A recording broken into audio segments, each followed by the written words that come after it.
What's up, everybody? Welcome to the Wait, What Are We Talking About podcast, episode 90. My name is Bret, aka Enigma 9011, and today I am joined by one of my good friends. Has been friends with this guy for a long time, JC, aka Justin. JC, how's it going, man? Good, man. How are you? I'm good. I appreciate you hopping on the podcast today.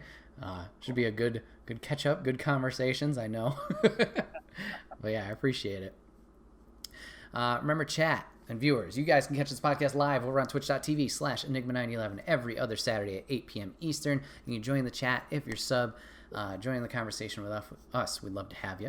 If you can't catch it live, that's A-OK. It's put over on YouTube and SoundCloud the very next week, where it's broken out topic by topic and put as one big video and an MP3 for your amusement on the following Friday. Last but not least, #ad merch store and get all of your swag over there. T-shirts, cups, backpacks, and more. Rep the brand. Support us. It'd be greatly appreciated. Artemis, did you have something to add? No, you're good. Okay. So yeah, we got JC on finally. Very excited to chat with him. Very excited. Is that script, or do you just have that all over here? All up here. Took a little while to get down. Didn't write it down. Probably should have. I can't even remember my name now. Yeah, it took some time. Like, if I went back to maybe episode 10 or so, it's like, oh, no. But yeah, that's just off the top. But yeah, I'm excited to chat with you, Justin. So I guess we'll get right into it. Topic 1 is about you, and it's about your music. I know you've been doing your music, obviously, for quite a long time, but I kind of wanted to learn a little bit more about it. So I guess we'll start at the beginning. How long you've been doing the drumming, doing the music? Doing the drumming. Actually, funny enough, I bought a drum set. Okay. And I was like, wow, that's really cool. So I'm going to start hitting that shit a lot. And I started hitting that shit a lot. And it was a lot of fun. And I was, holy crap, probably like 12. Okay. Long time ago. Nice. All right. Now, I know... okay. Did you go to Wood Road for elementary, or did you go... You did. Okay. So I remember there was the program there that they were, like, trying to figure out, oh, everybody's got to do an instrument, and everybody's trying to... Were you part of the band program there at that time? You were. I did saxophone. Oh, yeah. But in order to play saxophone, you had to start with the clarinet. Okay. Because too many people wanted to play the saxophone. Interesting. So if you stuck with a year of clarinet, you could then move to saxophone, which I did. Gotcha. Okay. Now, from there in the band program, did you play drums in band, or was this just all just you? Yeah. Gotcha. Okay. So just seeing the drum set, you were like, oh, I got to get into that. Was there any other inspirations, whether it was bands or something that you kind of like, oh, that I like so-and-so or whatever it is that you want to try and recapture, I guess? So it's literally as simple as Brian Walker, who we also went to school with. Just, he kind of fiddled around with guitar when we were really young. It's like maybe 8th grade. And just texted me one day. He's like, hey, man, do you want to start a band? I know your dad has a drum set. And I'm like, yeah, sure. Okay, I guess I'll be your drummer. And that was it. We did the same thing to our buddy Badger, who we also went to school with. We just texted him, like, Badger, we're going to start a band. I don't know how to play drums. Brian barely knows how to play guitar. Do you want to learn bass? And Badger was like, yeah, I'll go out and buy a bass. So he just went out and he bought a bass, and we started making music. Cool. Okay. Yeah. So was this all self-taught, or did you guys eventually go to lessons or anything like that? Me personally was all self-taught. I'm not positive about the other guys. Yeah. I just know YouTube is a lifesaver. Even back then, back in the dark ages, 20 years ago. But yeah, no, YouTube, you can learn anything off YouTube. Okay. All right. So you already kind of brought up the band. So when did that roughly start? Middle school or? So I started making music with these guys right around 8th grade. Okay. Yeah. All right. And then from there, obviously it's still going today. How's that, like, the progression of that? Like, has it been tough to keep together or kind of keep the motivation for, or has it been kind of always this, like, passion project that you guys kind of always come together for? So it's definitely, it's not the same as it was. So Music with Friends, which is what I'm running now, is kind of like my passion project, just because being in a band when you're almost 30 is unrealistic, especially if you're not doing it professionally. But I still wanted to make music, and I didn't want to be constrained to like who I'm making music with and what type of music I'm making. Like if I wake up one day and I want to make a country song, I'm gonna make a country song. That will never happen, but it's just a hypothetical. Yeah, yeah. So yeah, music with friends is it's more of just me. If I have an idea or I want to kind of collab with somebody, I can make it, and it doesn't have to be within the constraints of a band. Okay. But don't get me wrong, like being in a band was great. We did the whole Top Down Summer thing, which was a band with like all my original guys back in the day. It was a lot of fun. Just we get older, we get jobs, Mhm. everybody goes to different parts of the country. It's just really hard and unrealistic. Mhm. But the good thing is, I know a lot of the not problem, in Boston Spa High School. Mhm. You just get all these people who like they form a band one week, the next week they break up, and then the week after that they make a new band, Mhm. and they kind of lose track of their music. I could never do that. Like if I make a song, I like it, I put a lot into that song, and I don't want to ever lose track of it. And luckily, since I've been making music with the same guys for so long, we haven't lost any songs. Every song like that we've ever even thought about still exists. It's still in our library, and that's what I'm working on finally finishing after all this time is and putting out there is just all of these songs that we've just been sitting on for like 10 years now. Yeah, I think you put out a social post. I don't know how long ago it was, but I think I remember you're like, we have it all here. Is that the main goal, to professionally or at least put these together? Yep. Yeah. So I think currently our back catalog is about like 60, 70 songs. Shit. Okay. It's a lot. It's a ton. And my goal is just get these guys back because they're the guys that we originally wrote it with. Finally finish them, put them out professionally, and then like once I get that all locked down, maybe I can think about starting to make new music. Okay. Okay. But Yeah. until I wrap this up, I don't really even want to touch new stuff. Fair. Okay. Cool. Um, so when you guys started as your own group with Top Down Summer, was there any inspirations band wise that you guys kind of like, we want to be XYZ, or was it a certain type of music that you guys were kind of aiming for? I think Top Down Summer specifically was more of that pop punk style, just really like Blink 182, Sum 41, all that good old fashioned angsty, whiny stuff. And I say that with love. But it's funny. So like I was saying, we have this big catalog, but it started back in the day when we were like, oh man, we're gonna be like Metal Avenged Sevenfold. So we have all this really heavy shit, and then it's like slowly transformed over time to like the pop punk stuff. So there's a good variety. It's really interesting going back now and trying to finish them up because they're just all over the place. Out of the projects that you have put out there, do you have a personal favorite? It's tough. It's tough. I think so. As Top Down Summer, which we did probably, I don't even know the time frame of that, like 2012 to 2014, maybe. We only put out like one physical anything, and it was an EP of 6 songs. That is always gonna have a special place in my heart. I just love all those songs, and I think they still kind of hold up, and they're still very entertaining. So I think deep down inside, those songs will always kind of probably be my top, even though I think we've since written better things. Okay. Yeah, I remember. What was I think I was actually over for a drum lesson because I had that want to learn, and I remember you guys had the physical CD. I was like, yeah, absolutely, I want to copy this. I think it's still in my room at home, chilling in there. So I gotta grab that at some point. But yeah, in gearing up for this podcast, it was fun going back and like listening to your tracks and seeing obviously the evolution that you guys have had, both musically and with your production wise. What inspired you to take, like, I know you wanted to do the film stuff with your personal career. Was it just a matter of like, I'm already doing this, so why not implement it to the music? Like, how did that connection happen of the video work with the music? I think it was just out of necessity. Okay. And this will sort of touch upon the topic that I was going to bring up later. But yeah, I think it's necessity. As you get older, you still need those outlets that you can express yourself to and kind of like work off stress at the end of the week or the end of the day. So as a creative minded individual, I think there's always just got to be something. And if there's not something, you're just going to lose your freaking mind.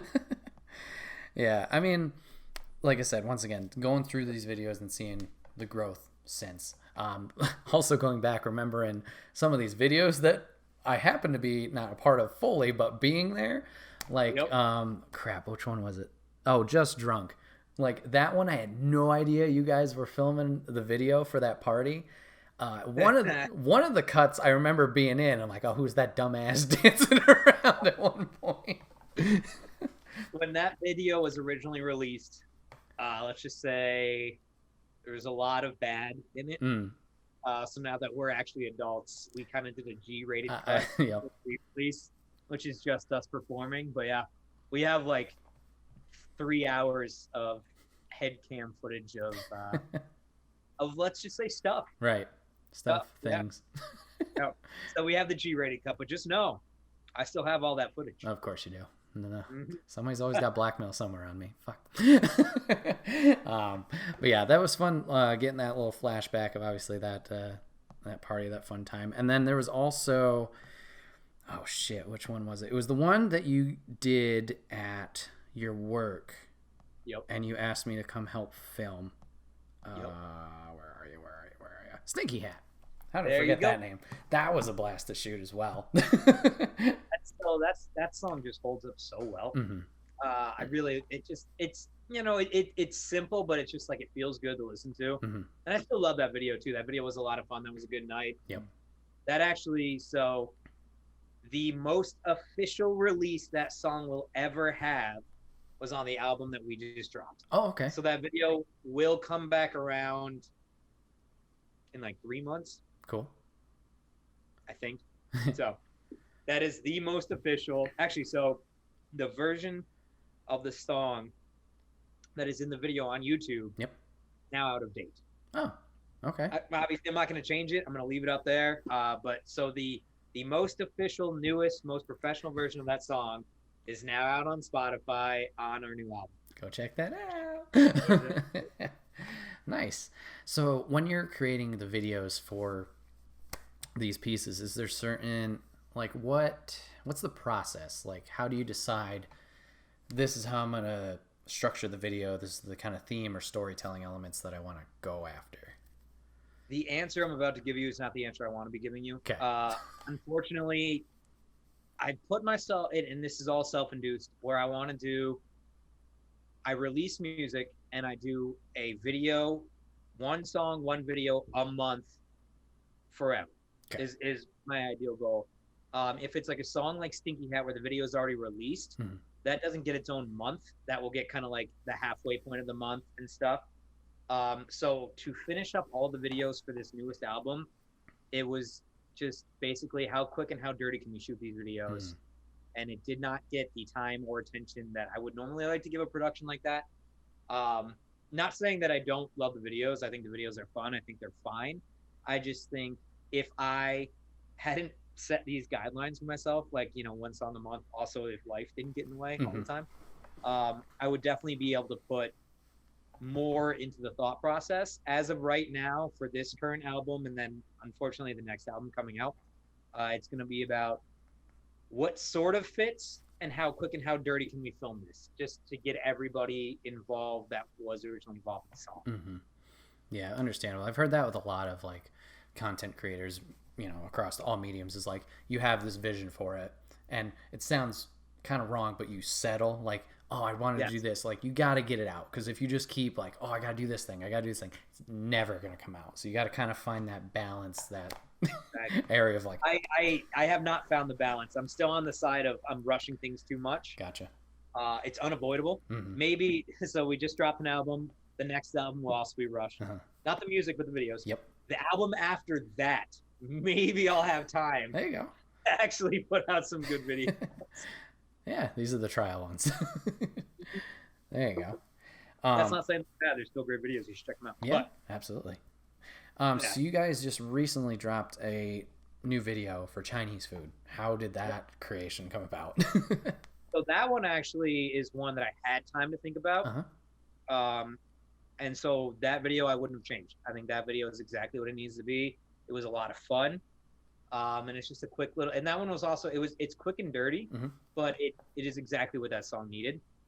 That song itself is one of, it's not the oldest. It's one of the oldest songs we have any sort of recorded physical copy of. That was recorded with myself and another individual who went to Ballston Spa High School, who shall not be named, who ultimately ended up in Cornell. Okay. Uh, and it was in 2009, 2010 ish. We had a really rough demo of that, and so it's one of the oldest songs we have. So it's got like a special place in my heart. Obviously, I love that guitar riff. I think it's funky as hell. And I just that is a perfect example of a video that was quick and dirty, but I wouldn't have changed it anyway. Even if I had more time, it would have been exactly the same. Um, Production of that was kind of a nightmare. Mm-hmm. It's a lot of green screen stuff, which is fine for all the local guys. But Alex, who we also went to high school with, is out in Tennessee. So I basically, anytime he's home, I'm like, dude, give me a day. Get you here. We'll put you in front of a green screen. I'm going to film as much as I can. Just a couple are like all future songs potentially. And release it. And then all the other stuff was just shooting the actual containers and yeah, I mean, that was just, I really like that video. I think that one definitely holds up. I wouldn't have changed anything about that one. Nice. Yeah, that was going to be my follow-up question because I thought Alex had moved and I was like, is everybody local? How are we doing this? But man, that's always the fun part is like, okay, I want all these individuals involved in this project. Okay, now I got to invite everybody. And then it's a whole, like, you can't, this time works, this doesn't, what the, so especially across states, man, Godspeed. Yeah.